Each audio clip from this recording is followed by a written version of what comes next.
que es colaborador del área de mecánica y de ecuaciones diferenciales. Pues ya lo presenté la vez pasada, realmente es un matemático de primera, es en una palabra, se resume así. Y nos va a hablar de primeras integrales, el infinito y órbitas periódicas en ecuaciones diferenciales. Muchas gracias, Yao. Gracias.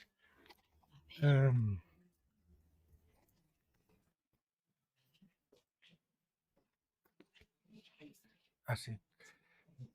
De hecho, el lunes hablamos de cómo calcular integrales primeras de ecuaciones diferenciales polinomiales. El miércoles vimos cómo se estudian las órbitas que se escapan o que vienen del infinito en una ecuación diferencial.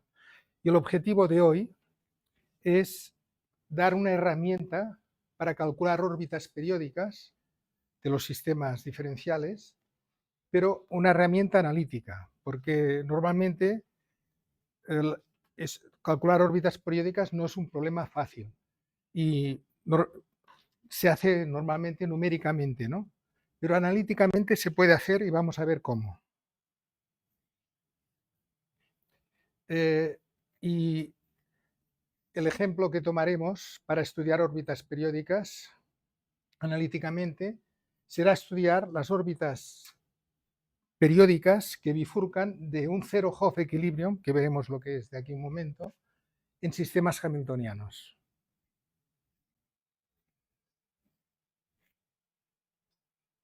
Esto no va muy bien. Este de aquí. Ahora. Ok. ¿Qué es una bifurcación de Hopf o de un zero Hopf? Tenemos un punto de equilibrio P de un sistema diferencial y cuando este equilibrio, la ecuación diferencial depende de parámetros y cuando moviendo un parámetro la estabilidad cambia del equilibrio, o sea, por ejemplo, inicialmente es estable, se mueve el parámetro y pasa a ser inestable. Con este cambio de estabilidad, el punto de equilibrio, a veces de él bifurcan órbitas periódicas. Y este fenómeno de bifurcar órbitas periódicas de un punto de equilibrio, el primero que lo estudió fue Hopf, y veremos hoy qué pasa con Hopf y con zero Hopf.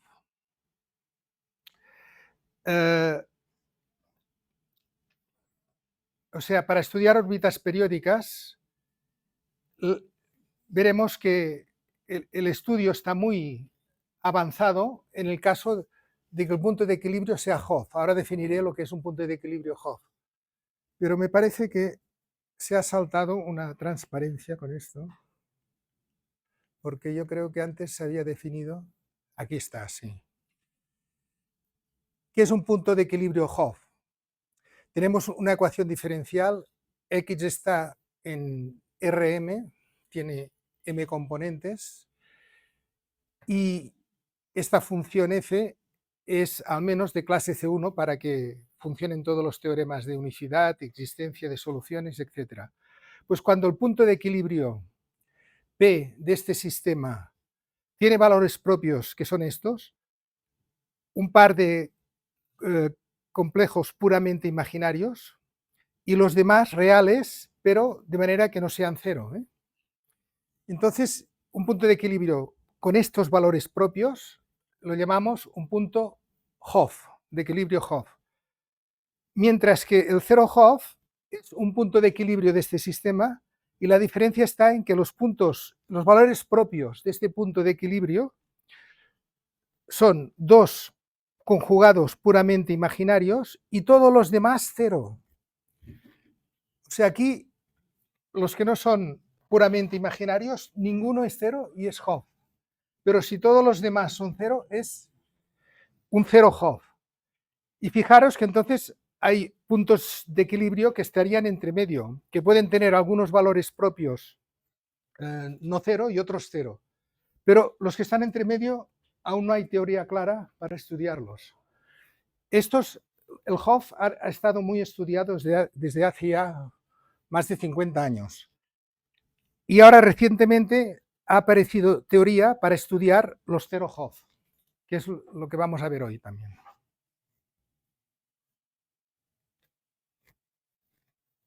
Vale.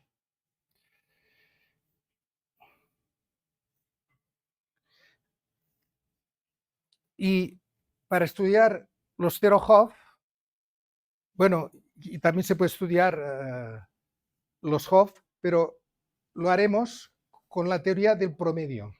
De hecho, hay dos teorías que se aplican para estudiar las órbitas de los Zero-Hopf, la teoría del promedio y la teoría de formas normales. Pero esta teoría tiene más ventaja que la de formas normales, porque no solo, como veremos, nos puede dar las órbitas que bifurcan del punto de equilibrio moviendo un parámetro, sino que además nos da las condiciones iniciales por donde pasa la órbita periódica. Y no solo eso, no solo nos da las condiciones iniciales de la órbita periódica que bifurca, sino además nos puede dar la estabilidad, es decir, la órbita es estable o inestable. O sea que es una teoría muy potente, la teoría del promedio. Y lo vamos a estudiar, aplicar en el caso de sistemas hamiltonianos. Se podría aplicar a otros sistemas, ¿no? Pero aquí lo vamos a hacer así. Vale, esto. Y de hecho, si lo aplicamos a un punto de equilibrio Zero-Hopf de un sistema hamiltoniano con n grados de libertad, podemos dar exactamente bajo qué condiciones del punto de equilibrio de este sistema hamiltoniano con n grados de libertad bifurca este número de órbitas periódicas, que es un número un poco grande, crece con el número de grados de libertad. En el caso, aquí, para que las fórmulas sean cortas, lo voy a explicar, está hecho con n grados de libertad, pero lo voy a explicar con 2 grados de libertad para que las fórmulas sean más cortas. Y con 2 grados de libertad aquí tenemos un 4, menos 2, 2, y 2 elevado a 2 es 4. O sea, que un Zero-Hopf en un sistema hamiltoniano de 2 grados de libertad, del punto de equilibrio pueden bifurcar 4 familias de órbitas periódicas, y lo vamos a ver.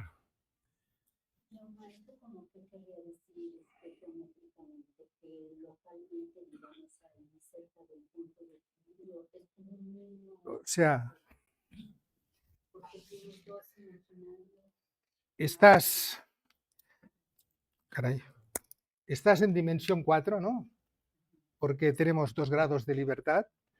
Tienes el punto de equilibrio y entonces del punto de equilibrio salen unos cilindritos, topológicamente serían conos porque terminan en una punta, en el punto de equilibrio, que están llenos de órbitas periódicas. Y hay 4 de estos conos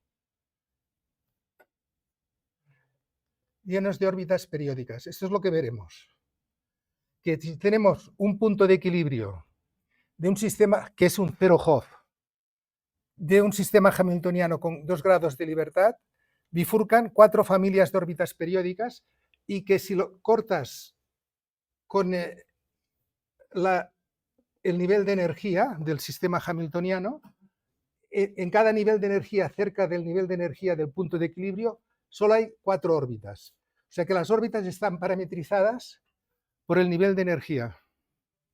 Y esto es lo que vamos a ver. ¿Por qué el número de familias siempre es un número par? ¿Hay algún tipo de simetría escondida? Haces los cálculos y sale ese número. Si la razón de que salga ese número no lo sé. Tú, cuando ahora veremos el desarrollo, verás que hay que hallar los ceros de unas funciones, y los ceros de esas funciones dan este número. Más no te puedo decir. Si hay una razón oculta para ese número, no la sé. O sea que para 2 grados de libertad es lo que vamos a hacer. Pero está hecho para n grados. Y para 2 grados de libertad veremos que hay 4 familias de órbitas periódicas que bifurcan del punto de equilibrio, Zero-Hopf. Bueno, Para poder estudiar en 2 grados de libertad, al menos necesito que el hamiltoniano sea de clase C4. La mayoría de hamiltonianos que vienen de los problemas reales de la naturaleza son mucho más, que acostumbran a ser analíticos, o sea que tienen infinitas derivadas. Pero con que solo tuvieran 4 derivadas ya sería suficiente para aplicar la teoría. Y este es el caso más general. ¿Por qué este es un zero Hopf? Porque si calculáis la parte lineal en el origen, la matriz que obtendréis es esta. Aquí las variables son las usuales, ¿no? Posición y momento. Y con estas variables, la matriz lineal en el origen es esta.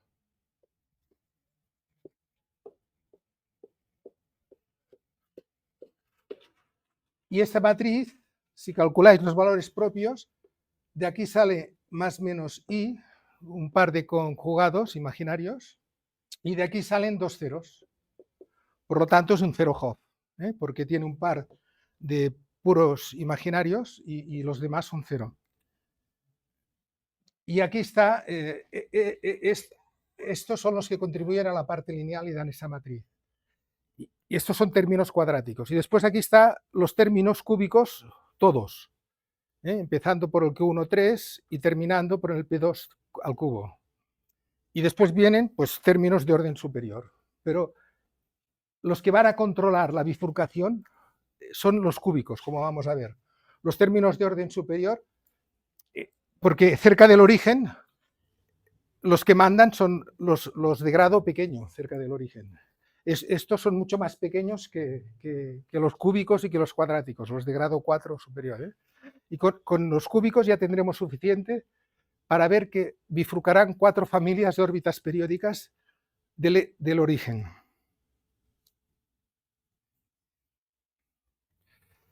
Este es el sistema hamiltoniano, ¿no? Que la parte lineal son estos dos y por esto daban esta matriz. Aquí me he dejado... Sí, he hecho un error aquí. Me falta un menos aquí. Este es el 1 y este es el menos 1. Y aquí no hay lineales, por esto el resto son ceros. O sea, esta es la matriz. Y aquí aparecerían los de segundo orden, que no los escribo, que serían la parcial respecto 1, respecto P sub 1, etc. Sí, esta es la matriz jacobiana, como hemos dicho, que tiene estos valores propios, por lo tanto es un zero Hopf, y vamos a estudiarlo. Este es el resultado que vamos a probar. A lo más, 4 familias de órbitas periódicas pueden bifurcar del punto de equilibrio zero Hopf en el origen del sistema hamiltoniano utilizando la teoría del promedio de primer orden. Aquí la teoría del promedio que utilizo es la más básica, pero esta teoría de calcular órbitas periódicas con la teoría del promedio se ha desarrollado mucho. De hecho, le he pasado un libro a Lidia, donde yo aquí voy a contar un teorema del promedio, pero actualmente hay como 10 o 15 teoremas distintos que se aplican según las hipótesis del problema. Pero aquí solo vamos a utilizar el más elemental. ¿Y qué nos dice el teorema? Que las 4 órbitas periódicas que bifurcan las escribiremos así. Q sub 1, P sub 1, Q sub 2, P sub 2. La K variará de 1 a 4. La K variará de 1 a 4. Y las órbitas periódicas, claro, dependen del tiempo. Y epsilon es el parámetro de bifurcación. Ya veremos cómo aparece este epsilon. Y sobre cada nivel de energía, hay 4 órbitas periódicas. Estas órbitas periódicas, su condición inicial a tiempo cero, esta es la coordenada del Q sub 1, H es el nivel de energía donde estoy, la coordenada de P sub 1 es 0, la coordenada del Q sub 2 es epsilon por un número que ahora vendrá después, y la del P sub 2 es epsilon por otro número. O sea que no solo nos dice que bifurcan 4 órbitas, sino que además nos dicen que a tiempo cero pasa por este punto, con un error epsilon cuadrado. Y este epsilon veremos que puede ser tan pequeño como queramos. O sea que esto es una buena aproximación. ¿Y qué nos está diciendo además? Que cuando epsilon tiende a cero, este punto es el origen cuando epsilon tiende a cero. O sea que la órbita periódica que pasa por este punto, cuando epsilon tiende a cero, tiende al origen. Y que por lo tanto bifurcan del origen, las 4 órbitas periódicas.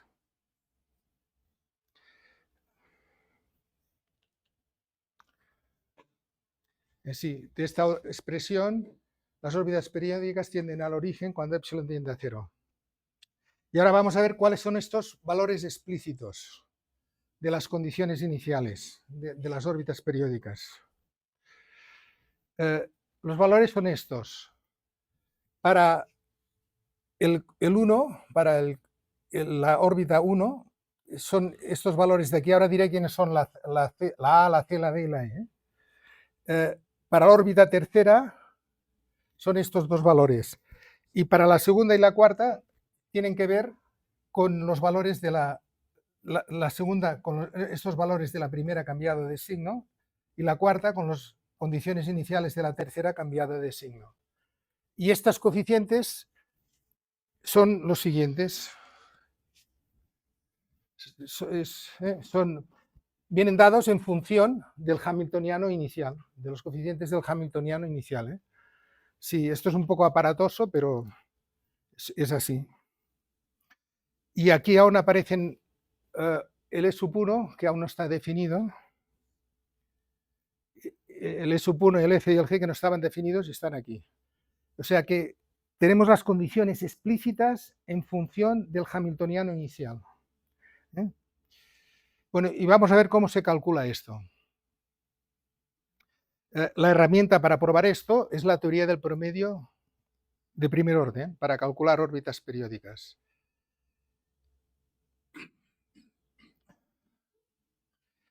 Sí, hay muchos resultados distintos según las condiciones. El resultado que voy a utilizar es el teorema, estos dos teoremas del libro este de Fairhouse. Y estos teoremas son los siguientes.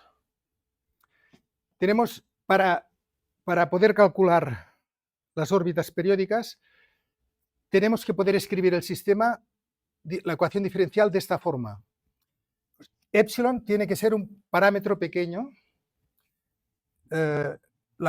una función, y después cosas que ya dependen de epsilon cuadrado.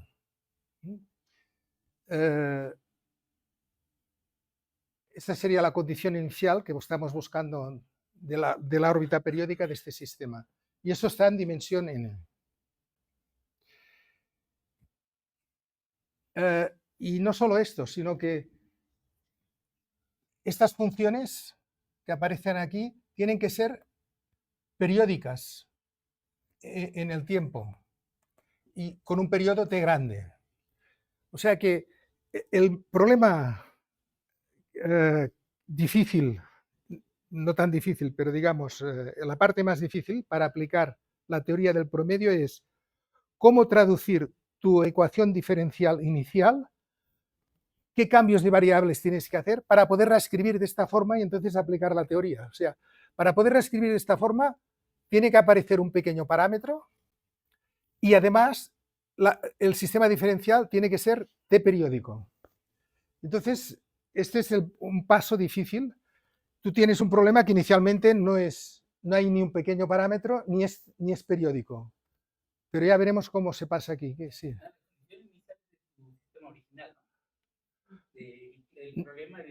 No, la condición inicial es cómo tiene que ser esta condición inicial para que esta ecuación tenga una órbita periódica.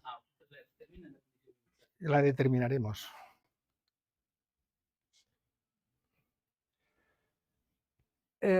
Una vez tengamos nuestro sistema escrito de esta forma, con un pequeño parámetro y periódico en el tiempo, entonces se define un sistema asociado, que es este, con la función f pequeña, y la función f pequeña es lo que se llama la función promedio de la f grande a lo largo del periodo. La función promedio de la f grande a lo largo del periodo es la f pequeña. Y se llama la función promediada. Esta sería la función promediada. Y entonces, ¿qué ocurre con esta? O sea, queremos hallar órbitas periódicas de una ecuación de esta forma. Y consideramos esta otra ecuación. Y entonces, ¿qué va a pasar? Va a pasar lo siguiente. Que los equilibrios de esta función, los puntos de equilibrio de esta función, para cada punto de equilibrio de esta función, esta ecuación de aquí tendrá una órbita periódica.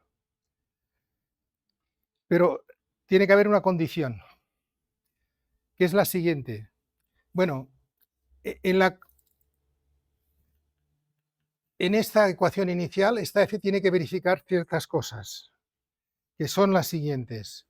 La f, sus primeras derivadas y sus segundas derivadas tienen que ser al menos funciones continuas, o sea, que la f grande sea al menos de clase C2. Acotadas, o sea, que estén acotadas, que no se escapen al infinito estas funciones, con una constante que sea independiente del pequeño parámetro. Aquí, esto es el tiempo de 0 a infinito, y este es donde está definida el abierto, donde esté definida la ecuación diferencial. Y el epsilon variará en un pequeño entorno de 0.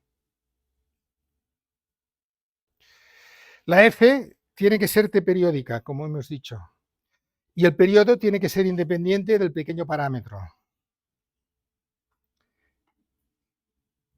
Y la solución, la i era la solución de la ecuación promediada. Tiene que estar contenida en el abierto del dominio de definición de la ecuación diferencial para un tiempo grande, porque si epsilon es pequeño, ese tiempo es grande. Estas eran las hipótesis. Entonces, ¿cuáles las consecuencias? Las consecuencias es que para todo este tiempo, que es un tiempo grande, porque epsilon es pequeño, la solución de la ecuación inicial menos la solución de la promediada están próximas. Están próximas, es de orden de epsilon y epsilon es pequeño. O sea que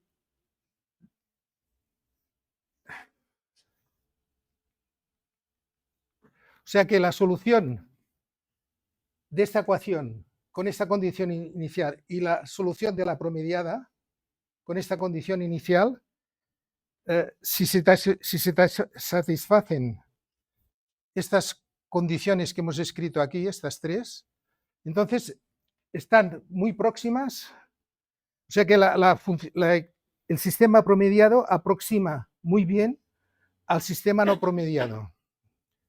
Pero además, si P es un punto de equilibrio del sistema promediado, un punto de equilibrio que verifique, esta es la matriz jacobiana, y este es el determinante de la matriz jacobiana, que solamente se llama el jacobiano, que este determinante en el punto de equilibrio no sea cero, entonces, para cada punto de equilibrio que este determinante no sea cero, existe una solución de periodo t, que le escribimos de esta manera, de la ecuación diferencial inicial, no promediada.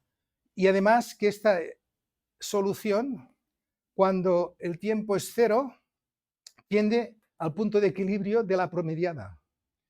O sea que es la condición inicial, será la condición inicial de la órbita que bifurca. Y por último, la estabilidad o inestabilidad de la órbita periódica, de esta órbita periódica que hemos encontrado a partir del punto de equilibrio de la promediada, la estabilidad o inestabilidad viene dada por la estabilidad o inestabilidad del punto de equilibrio de la promediada. O sea que si el punto de equilibrio es atractor, la órbita periódica es atractora. Si el punto de equilibrio es inestable, la órbita periódica es inestable. ¿Mm? ¿Cómo es que pueden ser inestables si tiene otro valor y omega cuadrada? ¿Esto es estable? No. O sea, esto sí, pero no. Linealmente es estable, pero los términos de orden superior pueden destrozar la estabilidad. En cambio, aquí lo que estamos hablando es de la estabilidad real, teniendo en cuenta los términos de orden superior. Es distinto. O sea, para que tengamos una idea de lo que hace la teoría del promedio. La idea intuitiva sería esto. Tenemos la órbita periódica del sistema sin promediar. Entonces, al promediar, nos comemos el periodo. Y nos comemos el periodo y sería como si tomara la aplicación de Poincaré en este punto y la promediada, este sería el punto de equilibrio de la promediada. Nos hemos comido el tiempo y nos hemos quedado solo con un punto de la órbita periódica. Y si este punto es estable, o sea que en su entorno todo va al origen, la órbita periódica es estable. Y si este punto es inestable, la órbita periódica es inestable. En el fondo, esta es la idea geométrica que se oculta aquí. No, hasta ahora no estamos en hamiltonianos. Todo lo que estoy explicando es para una ecuación diferencial arbitraria. Después vendrá el hamiltoniano.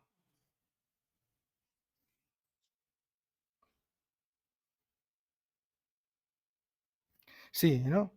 De hecho, el punto de equilibrio tiene la estabilidad, el comportamiento de tipo estable de la aplicación de Poincaré, porque nos comemos el periodo al hacer el promedio. Bueno, pues he resumido la teoría del promedio, que se llama primer orden, porque cuando primer orden no da información, podemos pasar a segunda, tercer orden y toda está desarrollada, toda esa teoría ya. Y le he pasado a Lidia un libro donde está toda la teoría a cualquier orden, por si a alguien le interesa. Pero ahora vamos a aplicar este teorema del promedio que acabo de explicar para estudiar las órbitas periódicas que bifurcan del cero Hopf, del punto de equilibrio cero Hopf, de este sistema hamiltoniano, de 2 grados de libertad. Claro, el sistema hamiltoniano por ahora está muy lejos de la forma normal del averaging, que tenía que ser una ecuación diferencial con un pequeño parámetro y periódica. Esto ni hay pequeño parámetro en las ecuaciones de Hamilton aquí, ni nada de periodicidad. ¿Cómo lo vamos a introducir? Vamos a verlo. Primero, voy a hacer un rescalado esto es una coma. Voy a hacer un rescalado de las variables iniciales y pasaré de las minúsculas a las mayúsculas, pero multiplicando por un pequeño parámetro. Y entonces, como estoy en el origen, pues esto estará también, si epsilon es pequeño, estará cerca del origen. ¿Y cómo voy a introducir el periodo? O sea, el pequeño parámetro lo introduzco con este rescalado. ¿Cómo introduzco que la ecuación tiene que ser periódica en el nuevo tiempo? Pues pasaremos a coordenadas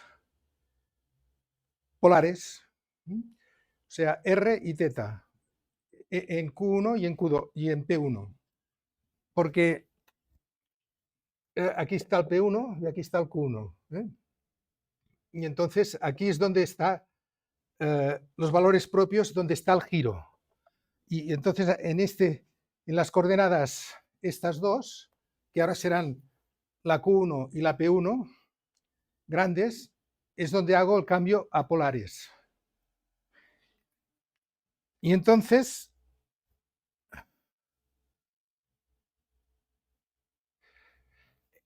y no solo paso a polares, sino que entonces tomo como nuevo tiempo la variable teta.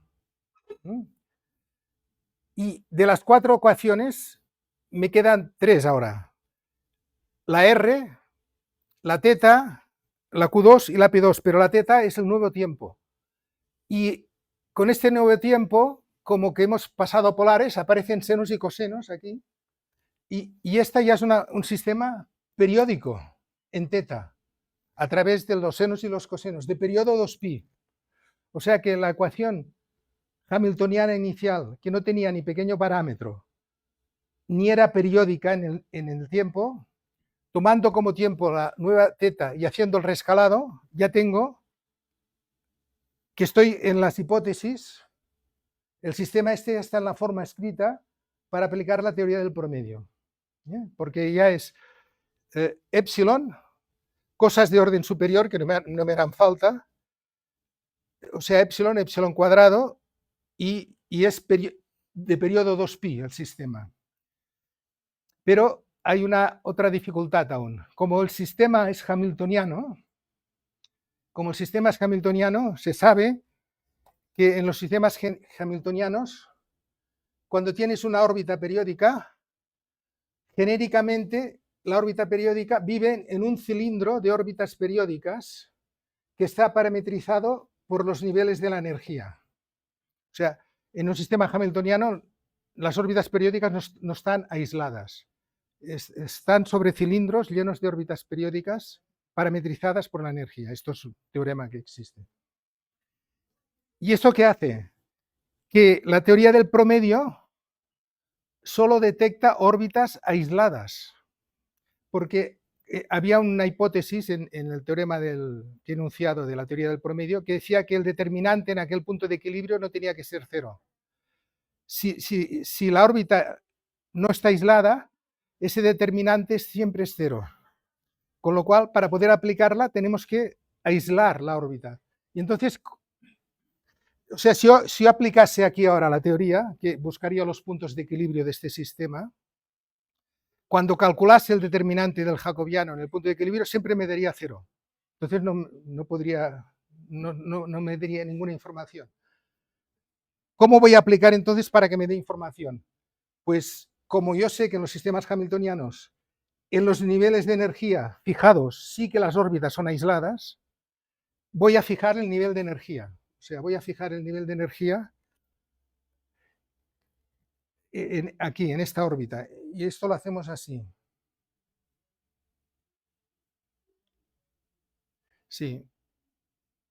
O sea que el sistema ya era bueno porque es periódico con esta variable y tiene 3 variables, pero hay este problema de que aparecen sobre las órbitas sobre los cilindros y el averaging solo detecta órbitas aisladas, por lo tanto tendremos que fijar el nivel de energía. Esto es lo que estaba explicando. Y entonces sí, fijaremos el nivel de energía. Y lo hacemos así. La integral primera dada por el hamiltoniano, si la pasáis a las nuevas coordenadas, veréis que os queda así. Os queda epsilon cuadrado, un medio de r cuadrado, más cosas que ya aparecerían epsilon al cubo por las otras variables. Pero aquí no nos harán falta las otras. Si de aquí aislamos la R grande, o sea, fijo el nivel de energía a este nivel. Y entonces, si aislamos la R grande es la raíz cuadrada de 2h más cosas de orden epsilon.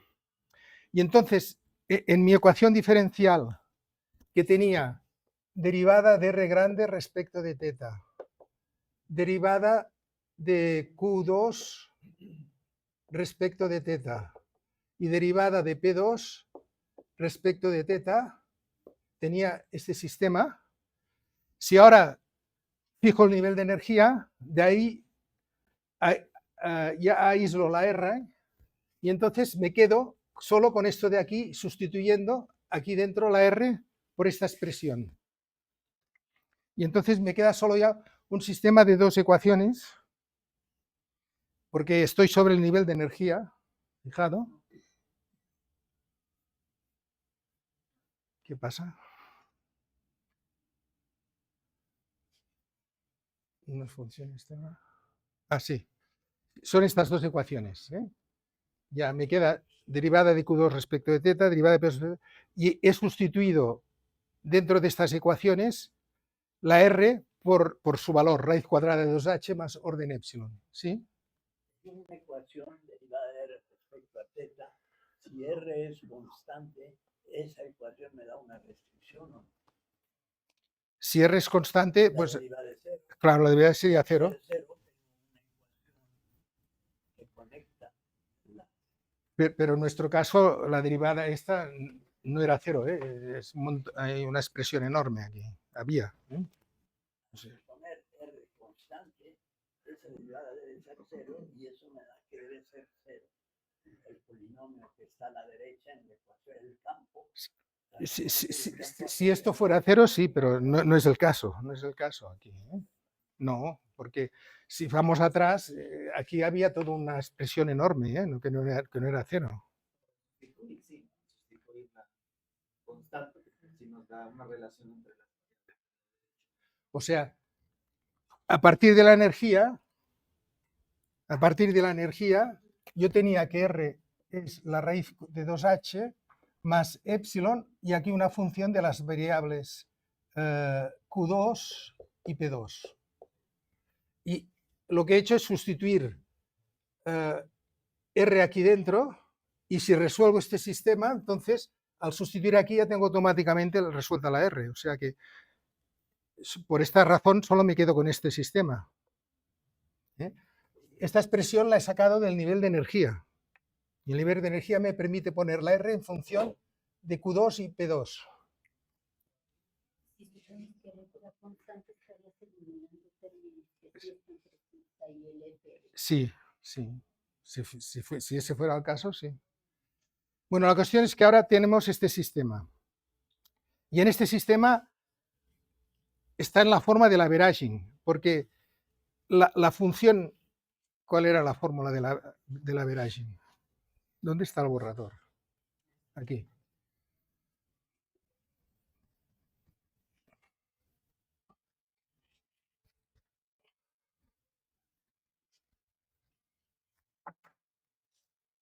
O sea, recordad, la fórmula del averaging era esta.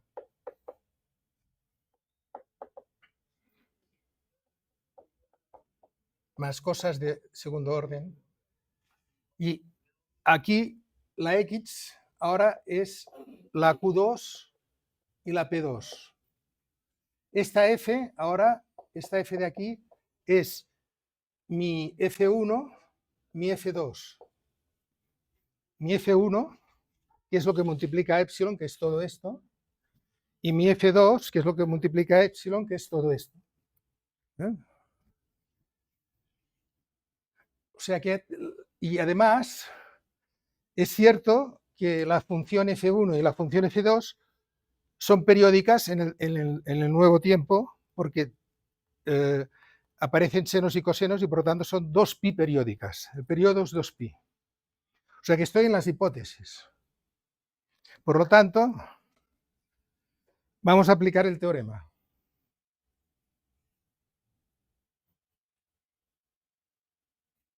Sí, estamos en las hipótesis y estamos listos para aplicar el teorema del promedio. La X ahora es esto, el nuevo tiempo es la teta y el periodo es 2π. Y la función f del teorema ahora es esta. Entonces, ¿qué tengo que hacer? Tengo que calcular la función premediada. Y la función premediada es una función que tiene dos componentes, porque el sistema tiene dos componentes ahora, nuestro sistema. Entonces cogemos la f1 y la promediamos a lo largo del periodo, de 0 a 2π, y dividimos por el periodo. Cogemos la función f2 y la promediamos de 0 a 2π. Y obtenemos que la f1 es esta función. Y la f2 es esta otra función. ¿Y qué tenemos que hacer? Hallar los ceros de esta función. porque los ceros de estas funciones son los puntos de equilibrio del sistema promediado. Pero, ¿qué vemos? Que estas funciones, ¿qué son? Son dos polinomios de grado 2, de grado 2 en las variables Q2 y P2, son dos polinomios de grado 2.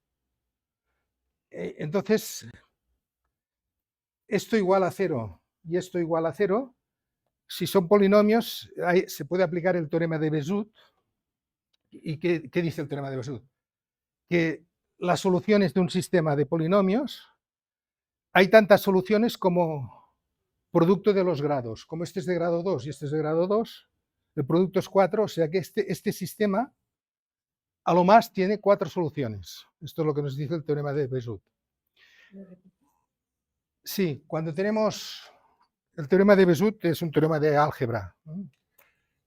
Si tenemos P sub 1, x1, xn igual a 0 y P sub n, x1, xn igual a 0, si tenemos un sistema polinomial de n ecuaciones con n incógnitas, el teorema de Bézout dice que este sistema, si tiene un número finito de soluciones, porque claro, podría ser que esta ecuación y esta fueran la misma y entonces tendría un número infinito, pero si tiene un número finito de soluciones, a lo más tiene el producto de los grados. Si este polinomio tiene grado de 1 y este grado de n, bueno, y los demás grado de 2, el número máximo de soluciones es el producto de los grados. Este es un teorema demostrado, que es el teorema de Bézout. Bézout, eso fue en francés, teorema de Bézout. En nuestro caso, solo tengo dos polinomios, que es este y este, cada uno de grado 2 en sus variables, que son las variables son el Q2 y el P2. Por lo tanto, a lo más tendrá 4 soluciones. El teorema de Bézout, las 4 soluciones pueden ser complejas. Entonces, si yo quiero que haya 4 puntos de equilibrio, que son los ceros de aquí, y que sean reales, tengo que probar que las 4... Yo sé que a lo más habrá 4 soluciones, pero para que me den lugar órbitas periódicas, las soluciones tienen que ser reales. O sea que ahora vamos a ver si estas 4 soluciones son reales. Y lo serán, vamos a ver que lo serán. Y además veremos que si calculamos la matriz jacobiana, el parcial de F sub 1 respecto de Q2, parcial de F sub 1 respecto de P2, parcial de F2 respecto de Q2, parcial de F2 respecto de P2, y calculamos esta matriz en las soluciones, en los puntos de equilibrio, en las soluciones de aquí, y el determinante en los puntos de equilibrio no es 0 y el punto de equilibrio es real, entonces habremos probado que tenemos 4 órbitas periódicas reales, que es lo que... Entonces, el teorema de Bézout es el que está en el fondo del hecho de que el número El teorema de Bézout periódicas es simple par, porque aquí es de orden 2, 2 por 2, 4. Y lo que usted estaría diciendo entonces... Sí, pero el teorema de Bézout, si este hubiera tenido grado 3 y este grado 1, Sí, ya no sale par, ¿eh? O sea... Pero es lo que no entiendo. Quiere decir que los correspondientes F1 y F2 para otros casos siempre sería un polinomio, en el peor de los casos, un polinomio par y el otro par. En el caso hamiltoniano que estamos estudiando, salen de grado par. Sí. Pero en otros problemas no tienen por qué salir de grado par, ¿eh? O sea, pero en este caso hamiltoniano sale de grado par. ¿Sí? Bueno, pues ya sabemos que a lo más hay 4 soluciones. Entonces hay que probar que sean reales, porque si no, no nos sirven.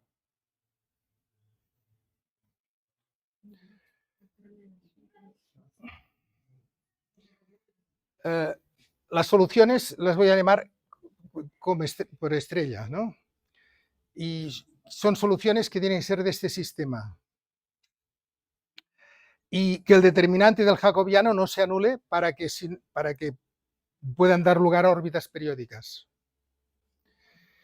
Y lo que decía, el teorema de Bézout nos dice que este sistema a lo más tendrá 4 soluciones. Vamos a ver que las 4 son reales.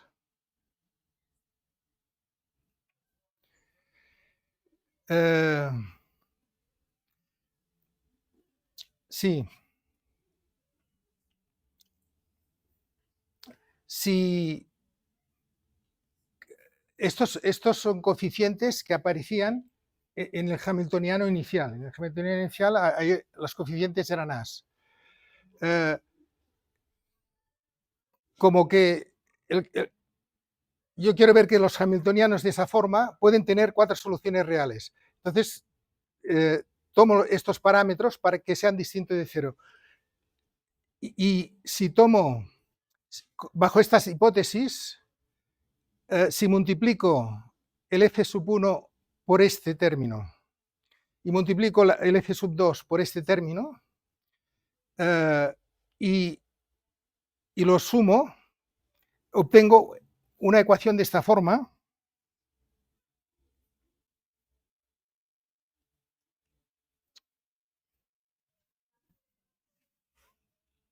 Caray.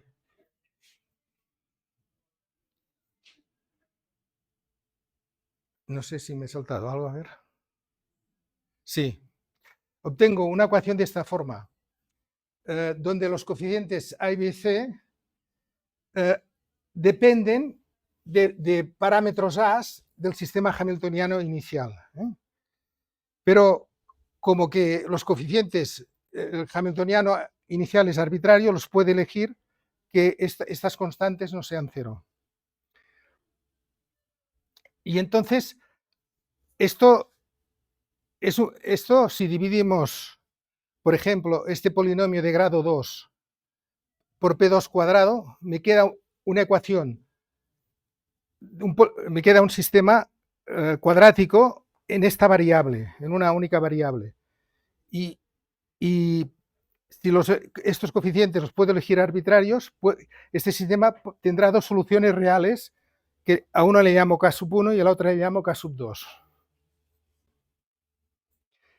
Y como que es una combinación lineal, porque es la suma de estos dos multiplicado por estas constantes, el sistema inicial, que era este, que tenía que resolver, equivale a resolver, por ejemplo, el F2 con este de aquí, que se ha obtenido combinando estas dos, ¿no? Y si ahora sustituyo las soluciones K1 y K2 de esta ecuación que hemos encontrado en la F2, obtengo esta ecuación de aquí. Y donde estas constantes, M1 y M2, tienen esta expresión. Tengo 2 ecuaciones, esta es la que obtengo al sustituir K1, esta es la que obtengo al sustituir K2. O sea que tengo 2 ecuaciones. Pero cada una de estas ecuaciones es cuadrática en las Ks. O sea que puedo tener 2 soluciones aquí y 2 soluciones aquí. En total las 4. Y si esas soluciones son reales, las 4 son reales.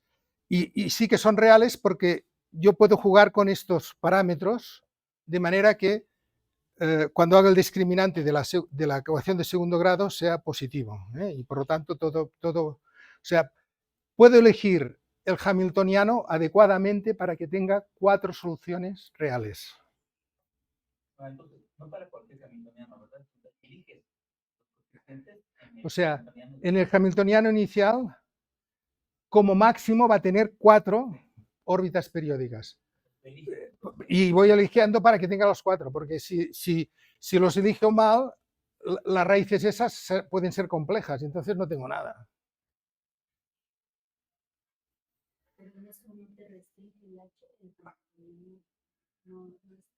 No, lo que estoy haciendo es el hamiltoniano inicial, que aparecían coeficientes aquí a sub j por alguna P1, yo que sé, P2.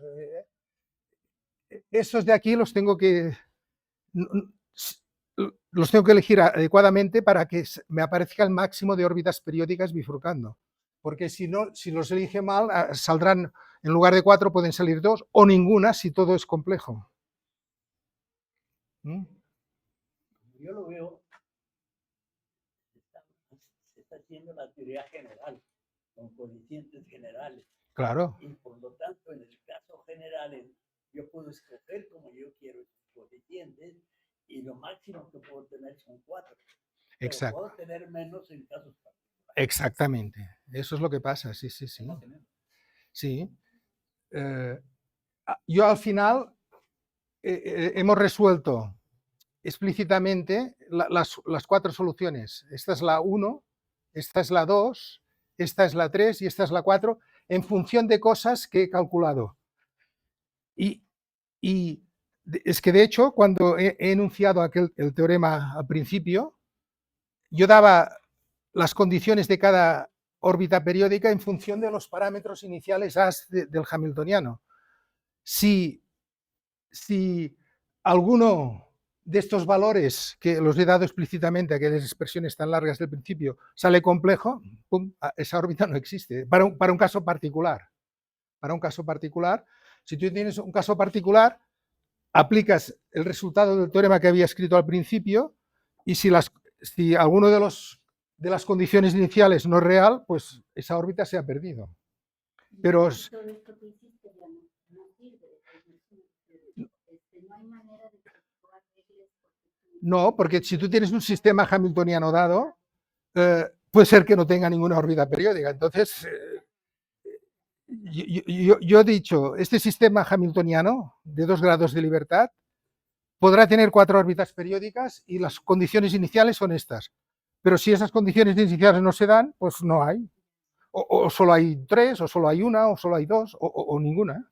Pero si se dan las 4, pues hay 4. O sea, hemos resuelto el problema en general.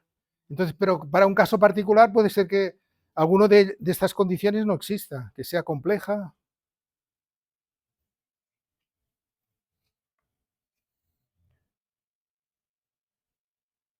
Sí. Bueno, sí. Y se verifican todas las condiciones que hemos enunciado en el teorema. Cuando se miran las soluciones obtenidas, se ven que hay una órbita que he llamado 2, que las condiciones son las cambiadas de signo de la 1 y otra 4 de las 3. Yo creo que esta simetría es una simetría la que se está dando aquí, que cambios de signo tal y una simetría. Sí, en este caso hay una cierta simetría. Sí, sí. O sea, ¿ves? De las 4 órbitas que tenemos, a variar la K de 1 a 4, la condición inicial a tiempo cero es estas de aquí. Y estos son números que están en función de los coeficientes iniciales del parámetro. Si estos números de aquí no son reales, pues no hay nada. Pero hemos resuelto el problema en general, porque hemos probado que a lo más hay 4 y que cuando estos números son reales, tenemos exactamente por dónde pasan las órbitas periódicas. A tiempo cero pasan por aquí. Yo siento que la simetría viene, no sé para nada, pero yo siento que viene de que promediaste y de alguna manera al haber promediado, estas que estás sacando, si sacas una para un lado, debe salir otra para el otro, ¿no? Yo creo que la simetría viene de que tenemos 2 valores propios cero. Yo creo que viene de ahí. Bueno,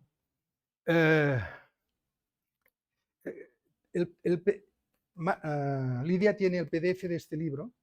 En este libro hay 3 cursos. Uno sobre órbitas periódicas, que es sobre la teoría del premedio, pero no está el teorema que he explicado aquí. Sí que está el teorema que he explicado aquí, pero están 7 o 8 teoremas distintos que se aplican en distintas condiciones para calcular analíticamente órbitas periódicas. Pero además está... este libro fueron unos cursos que se dieron en Barcelona por nosotros. Yo expliqué lo del cómo calcular órbitas periódicas con la teoría del promedio. Merkel explicó qué son las configuraciones centrales del problema de n-cuerpos.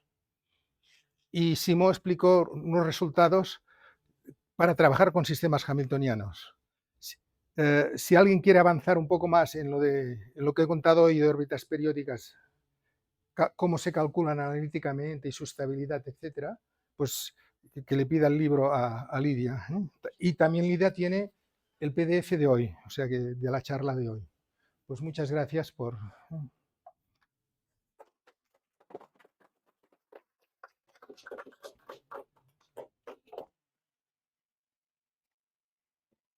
Bueno, ¿alguna pregunta? Adrián. Sí,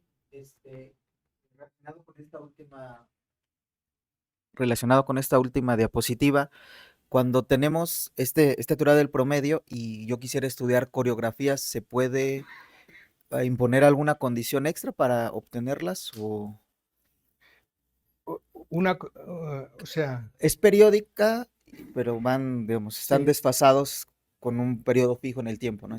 el problema está siempre en tu problema, que es tu sistema diferencial inicial, Sí. que buscas coreografías, Sí, tienes que hallar cambios de variables que lo pasen a la forma normal para poder aplicar la teoría del promedio. Y la forma normal era esta, ¿no? Que el sistema se tenía que escribir como x punto igual un pequeño parámetro, una función que fuera, perdón, x, o de epsilon cuadrado, una función que fuera periódica en el tiempo. Sí. Si tu problema lo puedes escribir de esta forma, con un pequeño parámetro y periódico en el tiempo, le puedes aplicar. Pero ¿dónde estaría la parte especial de la coreografía? O sea, ese es tú, genérico para que sea tú buscarías periódica. órbitas periódicas de este sistema y una vez las tengas, mira si son una coreografía o no. Ah, sería después del... Claro, o sea, o sea, el teorema te permite calcular órbitas periódicas. sí, Y una vez las tengas, tú miras si es la órbita periódica, como tienes la condición inicial, entonces miras si te da, si es una coreografía o no. O sea, ok. esto te calcula órbitas periódicas, Sí, pero no más te, de las... no te dice si son coreografías o no. Exacto. Después tienes que averiguar si la órbita periódica que has calculado es coreografía o no. Habría que imponer otra condición Pero la a dificultad posterior. principal está en que tu ecuación Sistema diferencial volcánico. inicial no está escrita así Sí, no. inicialmente. Tienes que hacer cambios de Sí. variable para escribirlo así. Ok, En el caso que yo he contado, era relativamente fácil, ¿no? Un reescalado y después tomar sí. un cambio a polares y tomar la teta de polares como el tiempo. Gracias. ¿Alguna otra pregunta? No. Para que quede grabado.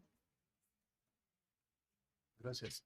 El cambio a polares no es simpléctico, ¿verdad? Si hubieras utilizado raíz cuadrada No. de R, habría sido simpléctico y el sistema en Q2 y P2 habría sido hamiltoniano inclusive después de promediar y tal vez de ahí venga esa simetría simpléctica por la cual hay 4 órbitas periódicas. Podría ser, no sé. No, en general, cuando tienes el sistema escrito de esta manera, nunca has perdido toda la estructura simplética, ¿eh? En general. Sobre este comentario de Joaquín, existe una transformación simpléctica de 2 variables a 2 variables polar, que para que sea simpléctica, en lugar de el radio, hay que poner el radio a la 1/2, y entonces, si no me equivoco, y entonces la R y la Z son simplécticas. Eso es una transformación que se hace para el problema del oscilador armónico. Pero para aplicar la teoría del promedio no hace falta la estructura simplética, ¿eh? Si se la tiene, igual da alguna información adicional, pero en principio no hace falta. ¿Y esto aparece en un artículo o en el libro? Lo que he explicado hoy. En el libro hay muchos ejemplos con otros sistemas diferenciales, cómo aplicarlo. No, este resultado es un artículo que tengo sometido ahora, lo he contado. Pero lo tengo hecho con n grados de libertad. Aquí solo lo he comentado con 2 grados de libertad. Okay. ¿Nadie más? Bueno, pues agradecemos mucho al doctor Jaume sus 3 charlas, cursos que nos dio. Muchas gracias, Jaume.